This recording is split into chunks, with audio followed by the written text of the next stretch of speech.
எல்லோருக்கும் ஹாய்ங்க. என்னடா அது எதுவும் முட்டையாட்டம் இருக்குதுன்னு பார்க்குறீங்களா? வீடியோ ஸ்கிப் பண்ணாமல் பாருங்கள், அப்போ தான் என்ன சொல்ல வரும் உங்களுக்கு புரியும். நம்ம வீடியோ பிடிச்சிருந்தா லைக் பண்ணிக்கோங்க, கமெண்ட் பண்ணுங்கள், ஷேர் பண்ணுங்கள் உறவுகள். இன்றைக்கி மாடு கட்ட போயிருந்தோங்க. வர வழியிலலாம் இல்லைங்க, நம்ம மாடு கட்ட இடத்துல நம்ம கழனி இடந்தாங்க முட்டை காளான் கிடச்சிது. நம்ம வீடியோ பிடிச்சிருந்தா சப்ஸ்கிரைப் பண்ணிக்கோங்க உறவுகளே. வாங்க வீடியோவுக்குள்ளே போகலாம். முட்டை காளான்னா அதாவது மற்ற காளானில் கொடை காளான் கேள்விப்பட்டிருப்பீங்க. கொடையோட காளான் இருக்கும், நம்ம சமையலுக்கு செய்வோம். இது நம்ம வில்லேஜில் கிடைக்கக்கூடிய காளான் தாங்க. பாருங்கள், முட்டை சைஸில் இருக்கும், முட்டை போல் வெள்ளை வெள்ளையந்தான் இருக்கும். உள்ளே நம்ம அரையும் போது ரொம்பவே சாஃப்டாக இருக்கும், சமைக்கிறதுக்கு ரொம்பவே டேஸ்ட்டாக இருக்கும். நார்மலான கொடை காளானோட இந்த காளான் ஹெல்த்தியாகவும் இருக்குங்க. இது பாருங்கள், இயற்கையான முறையில் இயற்கையான சூழலில் எங்களுக்கு கிடச்சி. மாடு கட்டிட்டு வரும்போது பார்த்தா முட்டை காளான் அங்கங்கே பூத்து நின்றுதுங்க. விடுவோம்மா நம்ம, சரி மாடு கட்டியாச்சு, மேய்ச்சலுக்கு போயிட்டு போட்டோம். நம்ம ஒரு ஷேல் எடுத்தோம், போட்டோம். ஒவ்வொரு காளானும் நான் பறிக்க நீங்கள் பறிக்கன்ட்டு நானே எங்கள் பிள்ளைங்களை கரெக்ட் பண்ண ஆரம்பிச்சிட்டோம். பாருங்கள், லேசான மேலே தாங்க, மேலோட்டமாக தாங்க வளரும் காளான்.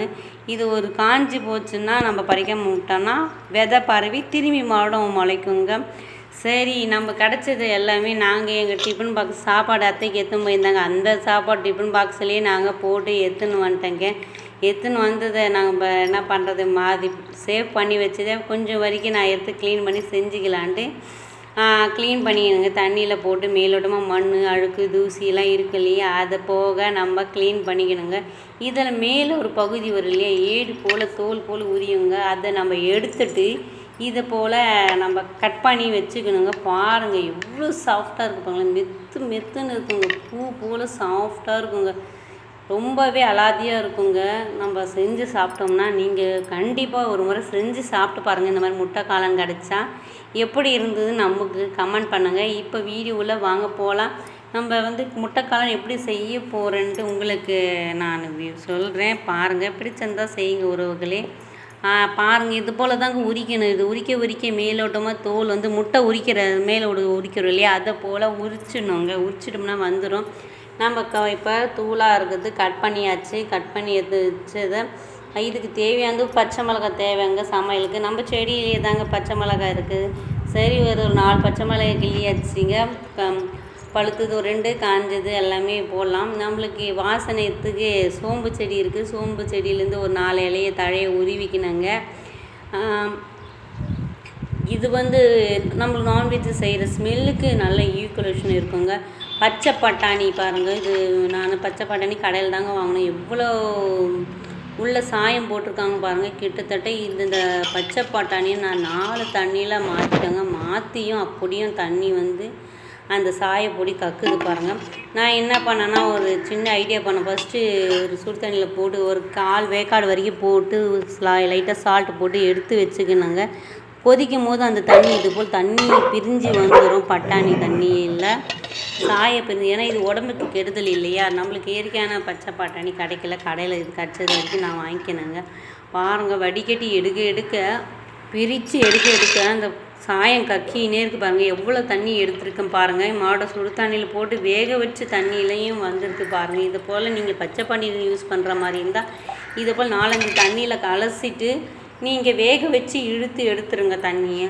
ஒரு 20 பல் பூண்டு எடுத்துக்கோங்க, தட்டி எடுத்துக்கோங்க. ஒரு 4 பழுத்த தக்காளியை அரிஞ்சிக்குங்க. வெங்காயம் ஒரு 4 ஒரு 6 வெங்காயமாக கூட எடுத்து அரிஞ்சிக்குங்க.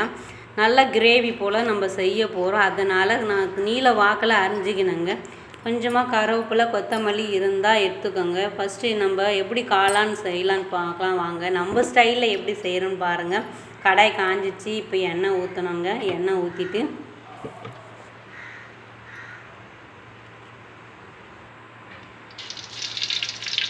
கடுகு போடணும். நான் ஆல்ரெடி இஞ்சி பூண்டு பேஸ்ட்டெல்லாம் 1 ஸ்பூன் வச்சுருக்கேன். கரம் மசாலா தூள், மிளகாய் தூள், சாட் மசாலா தூள்லாம் வச்சுருக்கேன்.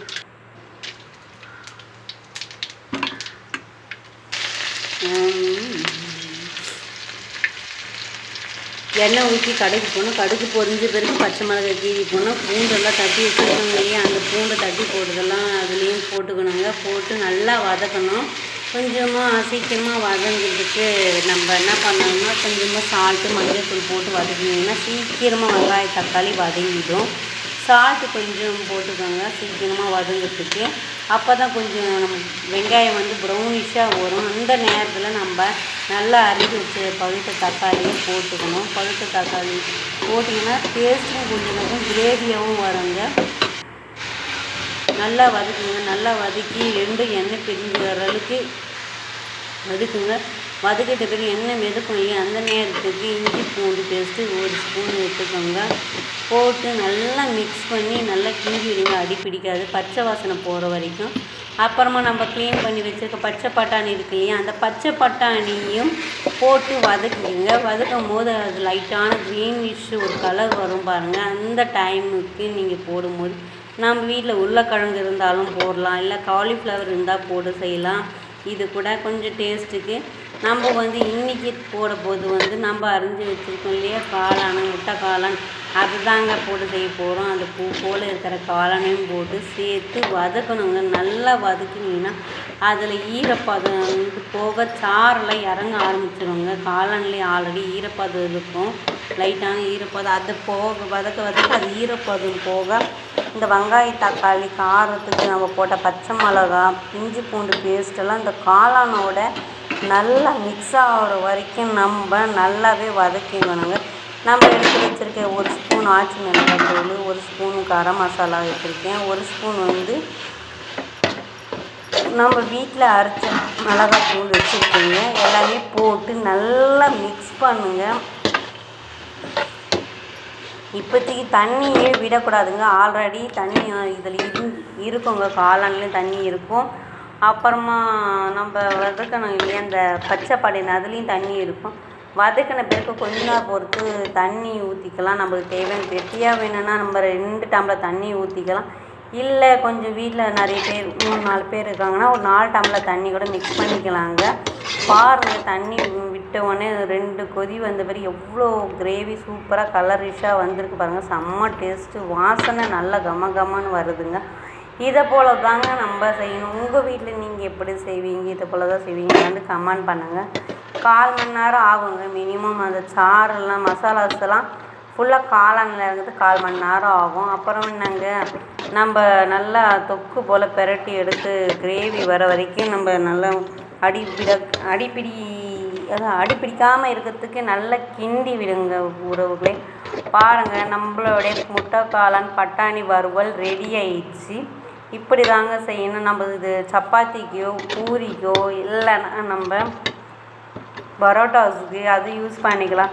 இல்லை சுட சாதம் வெடித்து கூட நம்ம வந்து மிக்ஸ் பண்ணி சாப்பிட்டுக்கலாங்க. பிடிச்சி சாப்பிட்றதுக்கும் நல்லாயிருக்கும். நம்ம வெறுமனே கூட நம்ம ஸ்பூன் போட்டு சாப்பிட்டா கூட நல்லாவே இருக்குங்க. நல்லாவே அருமையான நாட்டு முட்டை காளானில் நம்ம கிரேவி செஞ்சுருக்கோம். நீங்களும் செஞ்சு பாருங்கள், ஒருவங்களே ட்ரை பண்ணி பாருங்கள். சிம்பிளாக டிஷ்